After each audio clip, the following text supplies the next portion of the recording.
Mabilis ang tibok ng puso ni Pamela. Naging blankong isip niya. Ang boses na ito ay parang galing sa isang babae. Sino siya? Bakit siya nandito? Nakakainis ang lock na to. Nagbuntong hininga ang babae. Umatres ka. Gagamit ako ng bato para sirain ang lock? Nabigla si Pamela ngunit sinunod niya ito at tumatras siya papunta sa isang sulok ng pader. Tumunog sa among basement ng paghampas ng babae sa pinto. Nakakatakot ito. Di nagtagal habang narinig niyang bumagsak ang chain. Tumunog ng kasunod ang isang tunog ng bakal. Bumukas ang pinto ngunit napahinto si Pamela. Ang mga braso at binti niya ay tumigas. Sis! May isang magandang babae na nagpakita. Bakit di ka gumagalaw? Ikaw? Tara na! Bago pa matapos magsalita si Pamela, may isang pares ng malit na kamay na humawak sa kanya. Di na siya makapag-isip na maayos. Sinundan niya lang ang babaeng to. Tumakas sila sa madilim na kulungan na to. Maraming patay na daga sa pinto, pati na rin ang baseball bat at isang malaking bato. Mukhang babaeng yon ang pumatay sa mga daga. Kahit payat na mga kamay niya, mainit ang mga to. Parang isang tagapagligtas. Mahigpit na hinawakan ni Pamela ang kamay niya. Bigla gustong umiyak ni Pamela. Tumakbo siya sa kadaliman hanggang sa nakita niyang liwanag. Okay, ligtas ka na ngayon? Silang dalawa naglakad patungo sa hotel corridor na magkasama. Ngumiti siya kay Pamela. Hinila niya to patungo sa elevator at pinindot niya ang pinakamataas na floor. Ngayon lang nakita ni Pamela ang mukha ng babae.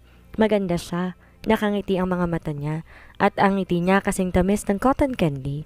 Hindi lang yun, parang pamilyar pa siya. Nabigla si Pamela ngunit hindi niya maalala kung saan niya nakilala ang taong to. Ayos ka lang ba, sis? Ayos lang ako. Nang bumalik sa sarili si Pamela, tumingin siya sa babae na nagpapasalamat. Yumuko siya na malalim. Uy, ano to? Hindi mo na to kailangan gawin. Ang pangalan ko, Zora. Pinakilala niya ang sarili niya habang nakangiti. Anong pangalan mo? Siya pala si Miss Crawford? Tumingin ng blanco si Pamela sa kanya. Gumalaw ang mga labi niya ngunit hindi siya nagsalita. Tinanong niya lang ng manghina pagkatapos sa ilang sandali. Paano mo nalaman na nasa basement ako? Isa kang babae at mapanganib para pumunta ka doon. Sinaktan ka ba ng mga daga? May sakit sila at nakakahawa ito. Di nag-isip ng sagot si Zora sa mga tanong na ito. Hindi niya alam kung ano ba ang sasabihin niya. Wala siyang interes sa charity dinner. Pumayag lang siyang dumalaw pagkatapos siyang tawagan na maraming beses ni Juliana para inisin siya. Gusto niyang magpahangin sa hardin bago siya pumunta. Hindi niya inaasahan na marinig niya na inutusan ni Julianang saktan si Pamela. Ito ang hipag niya. Paano ito hahayaan ng ganun lang? Kaya naman palihim siyang sumunod sa basement at inutusan niyang security guard na kumuha ng mga gamit para patayin ang mga daga. Gayunpaman ang hipag niya ay hindi pinahalaga ng sarili nito. Sa halip, nag-alala to sa buhay ni Zora. Ang pagmamahal niya kay Pamela agad nang tumaas at gumiti siya na matamis. Magulo ang buhok ni Pamela at ang damit niya ay madumi. Mukhang binugbog siya. Gayunpaman ang liwanag sa mga mata niya, humaplo sa puso ni Zora. Napagtanto na ni Zora ang rason kung ba't ayaw bumalik ni Maddox sa Centralis. Sa sandaling to ang elevator bell biglang tumunog at bumukas ang pinto. Ang mga mata ni Pamela ay kuminang dahil sa kagandahan ng top floor. Hinila ni Zora si Pamela sa suite. Naghihintay ng mga tao sa labas at yumuko sila ng magalang. Dinala ni Zora si Pamela sa dresser habang nakangiti at si Pamela hindi komportable. Miss Crawford, anong ginagawa ninyo? Huwag kang mahiya, ang sabi ni Zora nang nakangiti. Ito ang kwarto ko. Sila ang mga stylist at makeup artist ko. Nandito ka para sa dinner, hindi ba? Tingnan mo ang sarili mo. Hindi ka pa pwedeng pumunta ng ganito. Tumingin si Pamela sa salamin at nakita niya ang sarili niyang nakangiti. Mag-shower ka muna. Pagkatapos ay papastyle kita sa kanila na maganda. Pwede mong suotin ng kahit ano sa gown na to. Nako, konsensya si Pamela, ngunit hindi niya tinanggihan ang kabaitan ni Zora. Bukod pa dito, kailangan niya talagang mag-shower. Kailangan niyang linisin ang takot at dumi mula sa kanina. Huwag kang mag-alala. Ang masamang babaeng yun ang ginagawa sa nito ay hindi pupunta dito? Paano malalaman? Lumaki ang mga mata ni Pamela. Ngumiti na misteryoso si Zora. Alam ko rin naman na kayo mga Murphy. Ikaw si Pamela, hindi ba? Huwag ka magulat. Tinapek ni Zora si Pamela sa balikat. Kaswal niyang kinuha ang lipstick at nilagay niya ito. Total si Miss Murphy naman ang mag-iimbita sa akin dito. Siyempre, kailangan kong malaman ang background ng lahat ng pupunta dito. Pinag-isipan to ni Pamela. At tama nga naman, maligo ka na, sis. Ngumiti si Zora at binigay niya ang tuwalya. Pipili ako ng gown para sa'yo. Garantisadong mapapanganga sila. Matagal nang naganap ang charity dinner. Ngunit ang star na si Zora ay hindi pa nagpapakita. Walang pasensya si Wilson. Binabalaan niya si Juliana gamit ang mga mata niya ng paminsan-minsan. Walang magawa si Juliana. Tumawa siya ng ilang beses at sinabi ng mga tuwa ni Zora na nasa hotel siya. Pero nasan siya? Nasan siya ngayon? Ang sigaw ni Juliana sa phone. Hindi ko siya nakikita.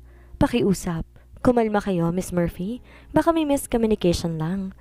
Ibinaba ni Juliana ang phone niya saglit at kumunot ang noon niya.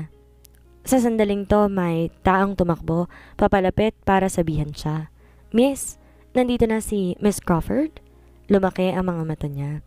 Mabagal na lumapat si Zora sa banquet hall. Mukhang maganda ang pink gown sa kanya. Ang mga bisita lumapit sa kanya at pumalakpak sila para magpakita ng respeto. Lumapit si Wilson at Jasmine para salubungin siya. Lumapit din si Juliana. Pinuri niya si Zora. Nabalitaan ko na maganda si Miss Crawford. Nagkita rin tayo ngayong gabi. Sikat talaga kayo. Salamat. Sanay na si Zora sa mga papuri simula pa ng bata siya at gumiti lang siya. Nagtuloy si Juliana sa kanyang performance. Masaya ka ba sa dinner party, Miss Crawford? Ha? Ang tunggasas, wala lang kumpara sa Centralist. Pero ginawa kong lahat para sa dinner party na to. Inihanda kong lahat ng to para sa inyo. Dito kayo, Miss Crawford. May upuan ako para sa inyo sa main table. Okay. Walang ekspresyon sa mukha ni Zora. Tumingin siya kay Juliana pagkatapos sumakbang ng ilang sandali. Habang puno ng pangunguya. Hindi na masama ang dinner party. Masyado kang mabait, Miss Murphy. Hindi to inaasahan ni Juliana at pinakita niya kagad ang katapatan niya. Kinagagal ako pong pagsilbihan kayo, Miss Crawford. Sabihin niyo lang sa akin kung may kailangan po kayo. Gagawin kong lahat para tuparin to para sa inyo. Talaga? Opo, sigurado. Nasuklam si Zora sa ngiti ni Juliana. May request ako ngayon. Kaya mo kaya itong gawin para sa akin? Kuminang ang mga mata ni Juliana. Hindi niya inaasahan na darating ng madali ang pagkakataong ito.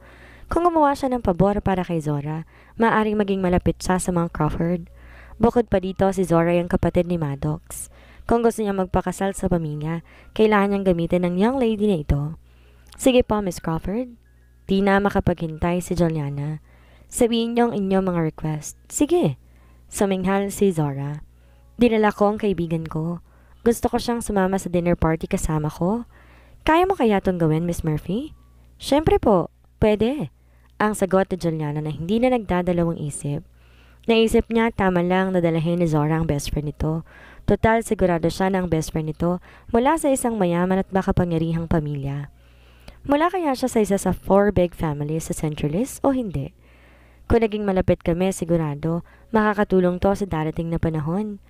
Habang iniisip to, lumapit si Juliana kay Zora at sinabi niya, Nasaan ang kaibigan niyo ngayon? Miss Crawford? Kung wala siyang sasakyan, pwede ako magpadala ng tao para sunduin siya. Huwag kayo mag-alala. Pangako kong dadalhin ko siya dito, nang ligtas? Hindi na kailangan. Ngumiti si Zora. Dumating ang kaibigan ko kasama ko at nasa taas siya ngayon. Kaya nga lang, ang mga Murphy ay host na ng event na to. Kaya naisip ko na dapat ako kumuha ng permiso kung gusto kong dalhin ang kaibigan ko dito. Walang problema, Miss Crawford. Tumawa si Juliana. Lumingon siya at iniutos niya sa ilang mga waiter. Dalhin niyo ang kaibigan ni Miss Crawford sa main table mamaya. Tumaas sa mga kilay ni Zora. Miss Murphy, sigurado ba kayo na magulang mo ay hindi upo sa main table? Ayos lang. Sumingit si Jasmine. Kinagagalak namin na tanggapin kayo ng kaibigan nyo dito ngayong gabi at ang presensya ninyo ay nagbigay ng ilaw sa event na to. Ginawa niya ang lahat para makuha ang loob ni Zora. Miss Crawford, dapat yung tawagin ng kaibigan ninyo para sumama sa atin. Hindi tama na iwan siya na mag-isa sa kwarto. Sige, tumalikod si Zora at tumawag siya. Hindi nagtagal ang pinto ng banquet hall, muling bumukas. Ang lahat ng lumingon sabay-sabay. Gusto nilang malaman kung sinong kaibigan ni Zora. Tinaas ni Juliana ang ulo niya.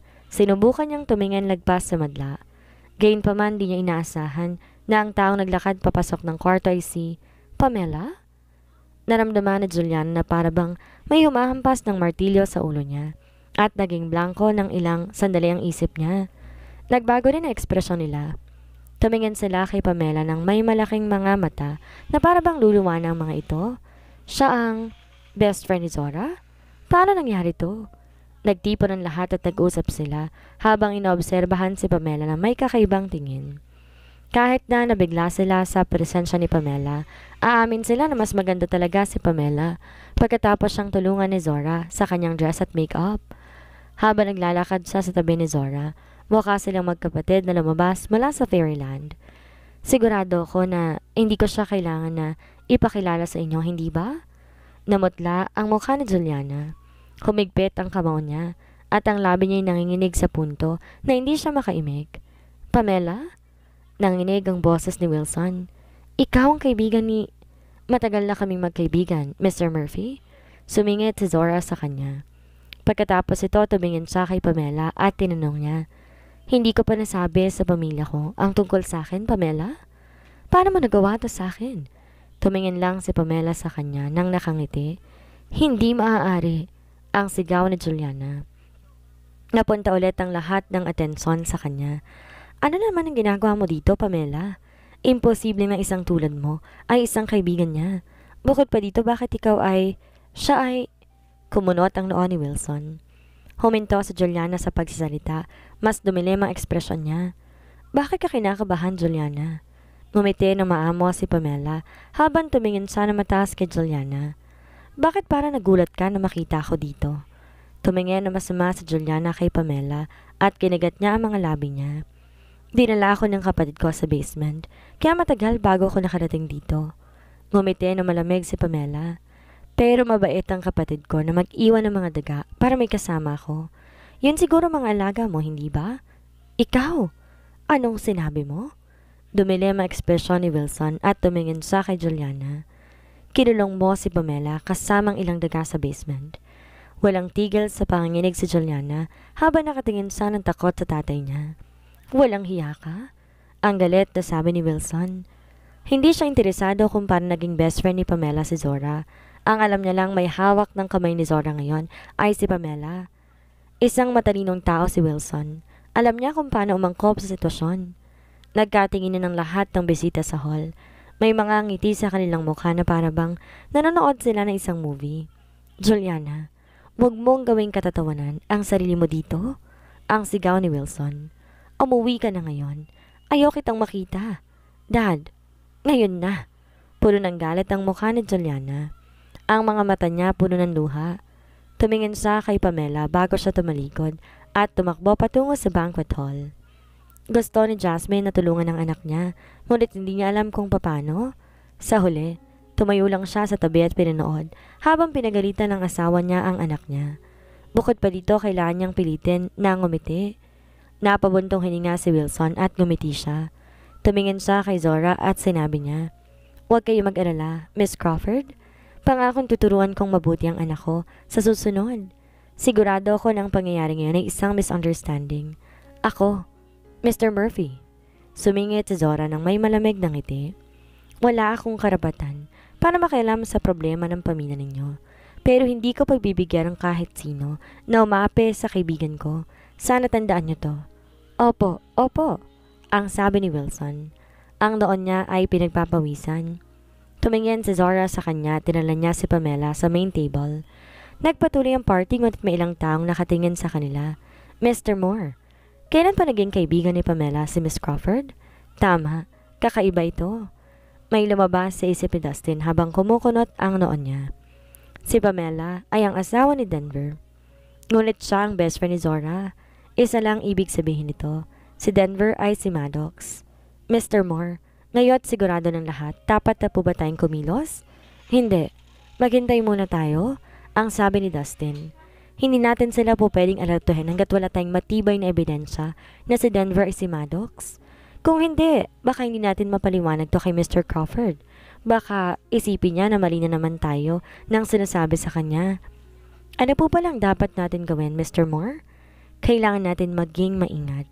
Ang sabi ni Dustin, may ngiti sa kanyang mga labi. Magpadala ka ng mga tao para bantayan sila. Sigurado ako na may mahahanap tayo. Masayang sinasabi ni Zora kay Denver ang tungkol sa pagligtas niya kay Pamela at tinulungan niya na ayusin ang problema nito. Sayang at wala ka doon, kuya. Nakakatawang ekspresyon ni Juliana. Ang mga mata niya halos lumabas sa ulo niya at halos matawa ko doon. Pero aaminin ko na si Pamela ay kay Malo lang. Madilim doon sa basement, lalo na't maraming daga na tumatakbo sa lugar. Kahit takot siya, sinubukan niya pa rin akong protektahan at iniisip niya ang kasalanan niya at napunta ako sa ganong sitwasyon. Kuya, gusto ko siya? Ang sabi ni Zora. Mas mabuti siya kay Nessie. Tumingin si Franco sa kanya at tumingin siya kay Denver na siyang may madilim na ekspresyon. Nakaupo si Denver nang walang sinasabi, ngunit ang glass ng wine na nasa harap niya halos ubos na. Nakakulot ng malalim ang noon niya habang madilim ang kanyang mga mata. Di niya inaasahan na malakas ang loob ni Juliana para gawin ito. Kung hindi nagkataon na nandun si Zora, may isang malaking problema si Pamela. Humigpit ang kamao ni Denver at nilagay niya ito sa tabi ng labi niya. Ang ekspresyon sa mukha niya nagsasabi na di maganda ang mood niya ngayon. Ngumiti si Hinaro, tumingin siya kay Zora. Gusto mong hipag mo? Pero walang kwenta na to. Sa ibang salita, walang kontrol si Maddox sa sarili niyang kasal. Oo, tumawa si Franco at sinabi niya. Bukod pa dito, invalid ang kasal ninyo. Ano? Tumayo silang pareho. Nabigla rin si Denver. Kahit na mukha siyang kalmado ang puso niya, tumitibok na mabilis sa dibdib niya. Invalid? Ang tanong niya sa namamaos na boses. Anong ibig mong sabihin? Di lumingon si Franco dahil ayaw niyang harapin ang malapit na tingin ni Denver. Pagkatapos na mahabang katahimikan, sinabi niya, hindi ako ang tunay na Denver. Ginagamit mo lang pagkakakilanlan niya dahil ginagamit mo ang ID card niya. Niregister mo rin ng kasal gamit ang ID niya. Kaya mula sa pananaw ng batas, ang taong pinakasalan ni Pamela ay si Denver, hindi si Maddox. Tumayo si Hinaro at sinabi niya, pero patay na ang tunay na Denver? Oo. Mas naging mahina ang boses niya habang nagpatuloy siya sa pagsasalita. Kaya invalid to dahil patay na siya. Napuno ng katahimikan ng kwarto. Lumingon lahat, tumingin sila kay Denver. Pagkatapos yumuko sila. Mas naging madilim ang ekspresyon ni Denver sa bawat lumipas na sandali. Tama, bakit di ko to naisip? Nung nag-register sila ng kasal, wala sila doon. Ang mga Murphy gumagawa ng lahat gamit ang mga ID nila. Ang mga tao mula sa City Hall hindi rin tinitingnan kung ang tunay na Denver ay buhay pa o patay na. Kaya naman, ang pangalan ng Maddox ay hindi pa lumalabas sa marriage certificate nila. Kinurot ni Denver ang noon niya at lumabas ang mga ugat sa ulo niya. Pero hindi na to mahalaga, ang sabi ni Hinaro. Kailangan lang natin maghanap ng pagkakataon para gawin ulit ng palihim ang marriage certificate. Pwede mo bang gamitin ang utak mo at mag-isip ka? Hindi to isang bagay na po pwedeng gawin ng basta-basta. Tumingin na masama si Franco sa kanya. Bakit hindi? Ang sagot na Hinaro. Oo, ang mga Crawford hindi tatanggapin si Pamela. Pero basta't gusto siya ni wala magiging problema? Walang masabi si Franco. Tumingin siya na masama kay Hinaro bago siya lumingon pabalik. Nagpatuloy si Hinaro. Wala kang alam, Franco. Hindi madaling humanap ng minamahal mo. Alam mo ba kung anong pinakamahalagang bagay sa mundo natin? Pag-ibig. Ngaya't naghanap na ni ang babae sa buhay niya. Kailangan niya gawin ang lahat para protektahan at mahalin. Bago pa siya matapos magsalita, tinakpan ni Franco ang bibig niya. Halata na ayaw ding maghiwalay sina Denver at Pamela, ngunit hindi madaling harapin ng mga Crawford. Walang may alam kung anong tunay na kakayahan nila. Ang kailangan ni Denver ngayon ay ang huminahon at mag-isip ng rasyonal. Hindi dapat siya apektado ng emosyon. Uuwi na ako, ang sabi ni Denver. Inubos niya ang red wine sa baso ng isang inuman at umalis na siya ng club. Nasa isip niya mga sinabi ni Genaro at Franco. Simula pa nung bata siya, alam niya na walang kontrol ng mga Crawford sa sariling kasal nila. Kung gusto nila magpakasal ang kasal, dapat magdala ng pera sa pamilya nila. Kahit ang tatay niya inabandona ang nanay niya at nagpakasal to sa ibang asawa. Ang nanay din ni Zora mula sa isang prestihiyosong pamilya. Ang pamilya niya ay paikukumpara sa 4 big families.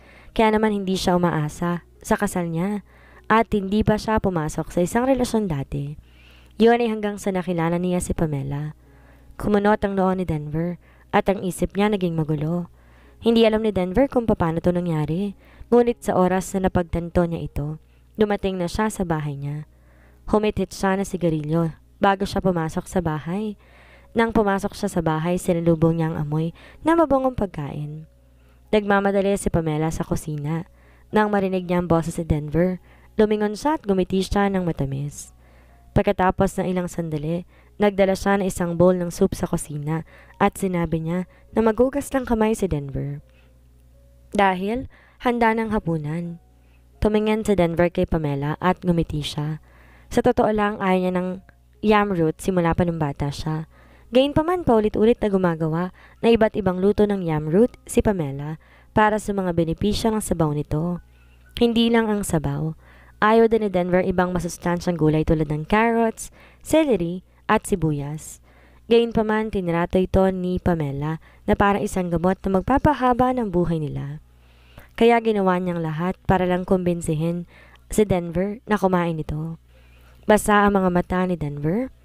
Pumunta si Denver sa kusina at niyakap niya si Pamela mula sa likod. Nabigla na ilang sandali si Pamela at pinatay niya ang apoy.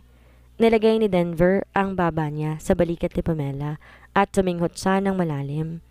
Ang amoy ng pagkain at amoy ng katawan ni Pamela kumiliti sa ilong ni Denver. Para sa kanya itong pinakamagandang amoy sa mundo. Honey? Ang tanong ni Pamela.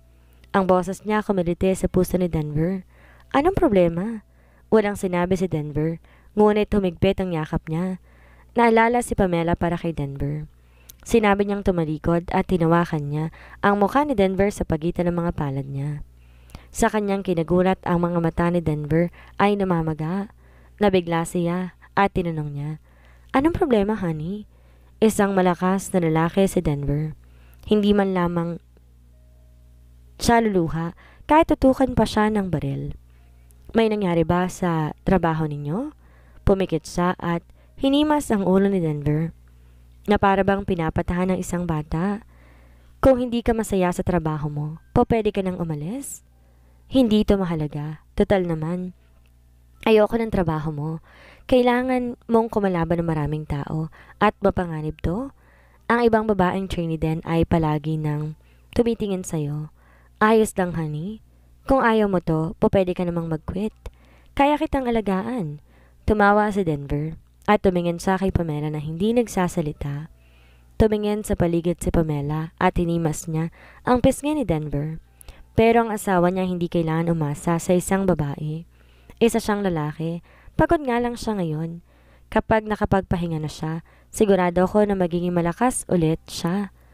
Bago pa matapos si Pamela sa pagsasalita, hinalikan siya ni Denver sa mga labi niya. Nabigla ng ilang sandali si Pamela at napatalo ng puso niya. Mas masigla si Denver ngayon. Habang lumalalim ang halik, tinatanggal niya ang damit niya. Wag! Naghihingalo si Pamela. Nilagay ang kamay niya sa dibdib ni Denver at sinabi niya, may isang pagkain pa ako na kailangan lutuin. Ngunit di na makapaghintay si Denver. Kinarga niya si Pamela sa kama nila. Sinara niya ang pinto gamit ang paa niya. Mahigpit ang kapit ni Pamela sa kanya. Pamela? Namamaos ang boses niya. Bakit hindi tayo gumawa ng baby? Pagkatapos ng lahat ng nangyari, tumayo si Denver sa balkonahe. Ang matangkad na katawan niya nasa ilalim ng madilim na kalangitan. Naglabas siya ng isa pang sigarilyo at inapakan niya ang sigarilyo sa sahig. Ano ang gagawin mo kung balang araw nalaman mo ng asawa mo ay mayaman? Kami ay dalawang magkaibang tao mula sa dalawang magkaibang mundo. Kaya nakikipaghiwalay ako sa kanya. Kaya mula sa pananaw ng batas, ang taong pinakasalan ni Pamela ay si Denver, Hindi si Maddox? Halos suminto ng puso niya at mahigpit ang hawak niya sa railing. Tumalikod siya. Natutulog na mahimbing si Pamela ngayon. Nang maisip niyang reaksyon nito kanina, napangiti siya. Kapag nagkaroon ba tayo ng anak, magbabago ang lahat, hindi ba? Huminga na malalim si Denver. Marami na siyang pinagdaanan nung nasa mga Crawford siya at nakaligtas pa siya sa isang plane crash. Pero ngayon, may nararamdaman siyang takot sa likod ng isipan niya. Mas lalo siyang natatakot na mawala sa kanya si Pamela.